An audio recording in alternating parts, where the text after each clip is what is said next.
Nanindigan si Pangulong Bongbong Marcos na wala silang tinatago sa investigasyon tungkol sa mga anomalya sa flood control projects. Ang hinala ng Pangulo, may pwersang gusto raw siyang tanggalin sa pwesto. Nasa frontline na balitang yan si Maricel Halili.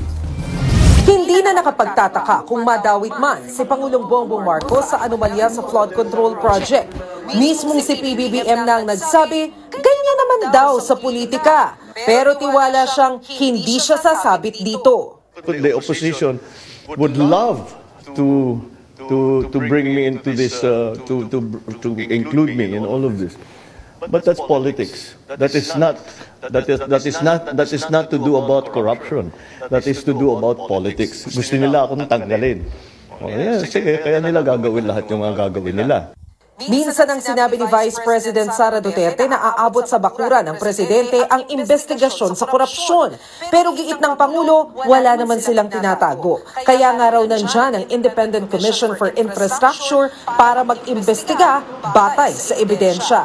I'm confident that whatever mud might be slung at the administration, that we will be able to show that these are politically motivated and do not actually have any validation in fact. Tiyempo ang mga pahayag ng Pangulo sa bagong survey ng Pulse Asia na nagsasabing halos lahat ng Pilipino o 97% naniniwalang talamak ang korupsyon sa pamahalaan. 2% lang ang hindi makapagsabi kung malawak nga ito o hindi. Sa parehong survey, lumalabas na halos 6 sa 10 Pilipino ang sang-ayon na parte ng politika ang korupsyon. 30% naman ang hindi sang-ayon dyan.